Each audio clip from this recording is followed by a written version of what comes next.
Okay, good morning to all. Today we are discussing the new topic, that is DAS. DAS, as its full form, is Direct Attached Storage. So, what is actually DAS? DAS is an architecture in which storage is connected directly to the host.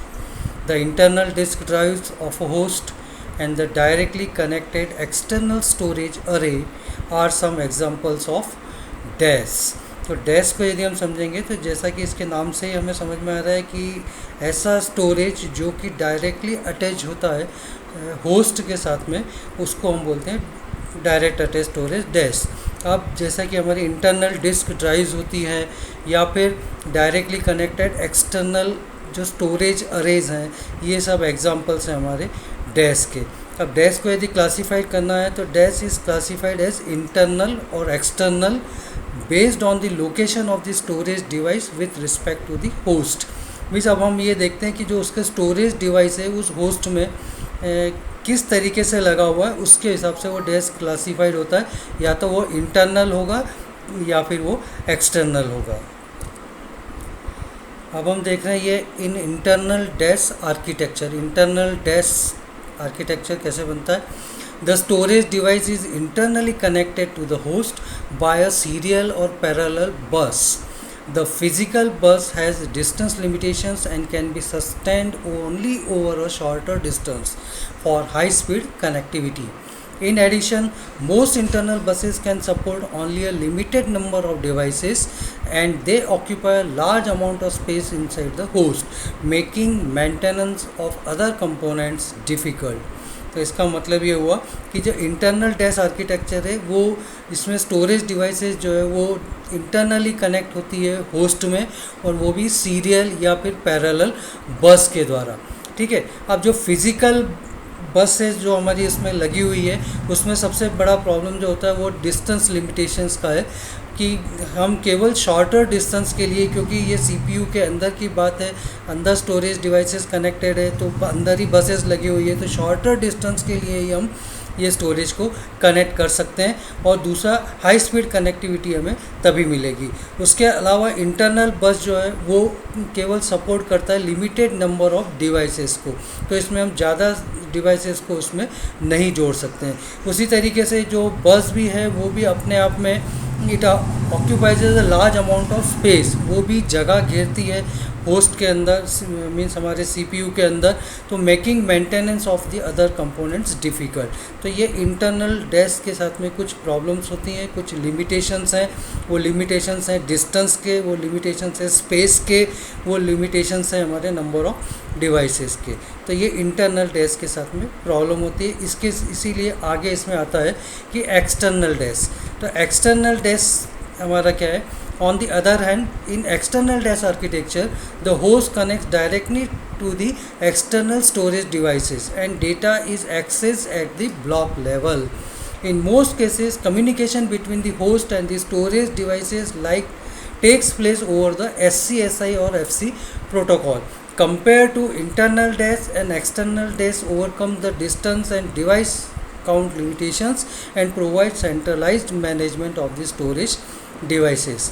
तो इसका मतलब क्या हुआ कि on the other and जब हम external dash architecture का use करते हैं तो जैसा इसका नाम ही बता रहा है कि एक्सटर्नली अब हमें स्टोरेज डिवाइसेस को जोड़ना है, तो host can connect directly to the external storage devices, और उस केस में data is access at the block level पे हम डेटा को एक्सेस कर सकते हैं। In most cases, communication between the host and the storage devices takes place over the SCSI और FC प्रोटोकॉल। अब जब ये बाहर लगे हुए हैं तो हमें यहाँ पर निश्चित है कि फिर प्रोटोकॉल का यूज़ करना पड़ेगा। तो यहाँ पर जो SCSI small computer system interface और हमारे फाइबर चैनल, तो SCSI फाइबर चैनल प्रोटोकॉल का हम यूज़ करके एक्सटर्नल स्टोरेज के साथ में हम कम्युनिकेशन पॉसिबल करते हैं। और compare to the internal dash and external dash overcome the distance and device count limitations. तो यहाँ पर अब ये हमारे जो स्टोरेज अरे है वो एक्सटर्नली हम जोड़ रहे हैं, तो इसकी वजह से जो डिस्टेंस वाली बात है वो यहाँ पे ख़त्म हो जाती है, और जो डिवाइस काउंट लिमिटेशंस है कि अब हम एक से ज़्यादा होस्ट को भी हम एक्सटर्नली स्टोरेज के साथ में कनेक्ट कर सकते हैं। And again it provides the centralized management of the storage devices. अब जैसा कि आप यहाँ पर देख रहे हैं इस डायग्राम में, तो ये है हमारा इंटरनल डैश. अब इंटरनल डैश मतलब क्या हो गया कि जैसा हमें पता है कि सीपीयू के अंदर हमने जो हार्ड डिस्क लगा रखी है वो उसका कहलाता है internal dash, internally directly attach storage. ठीक है, अब इसको यदि हम बड़ा करके देखेंगे तो ये आपको इस तरीके से इस डायग्राम में दिख रहा है. लेकिन अब इस सब चीज़ें इंटरनली इस सीपीयू के अंदर ही है. जो हार्ड डिस्क है वो हमारी इसके अंदर ही जुड़ी हुई है. इसमें डेटा कम्युनिकेशन बसेस के थ्रू हो रहा है, तो बसेस जो है वो अब जगह घेर रही है और स्पेस इसके अंदर लिमिटेड है. ठीक है, और एक ही डिवाइस जो है एक ही होस्ट के साथ में हम इसको कनेक्ट कर सकते हैं. तो ये इंटरनल डैश के साथ में प्रॉब्लम्स होती हैं, लिमिटेशंस हैं कुछ, इसीलिए हम आगे इसमें यूज़ करते हैं. वो कहलाता है हमारा एक्सटर्नल डैश. अब जब एक्सटर्नल डैश हम देख रहे हैं तो एक्सटर्नल डैश में अब आप देख रहे हो यहाँ पे कि हम नंबर ऑफ़ होस्ट को हम स्टोरेज अरे के साथ में कनेक्ट कर सकते हैं. मतलब ये अलग अलग होस्ट हैं, अलग अलग सर्वर्स हैं, तो इनकी खुद की अपनी हार्ड डिस्क है जो कि उसका इंटरनल डैश है. लेकिन अब जब हम एक्सटर्नल डैश की बात कर रहे हैं तो अगर इन होस्ट को हमें अलग से एक्स्ट्रा हमें स्टोरेज प्रोवाइड करना है तो हम इस एक्सटर्नल बाहर रखे हुए स्टोरेज अरे के साथ में हम इसको कनेक्ट कर सकते हैं.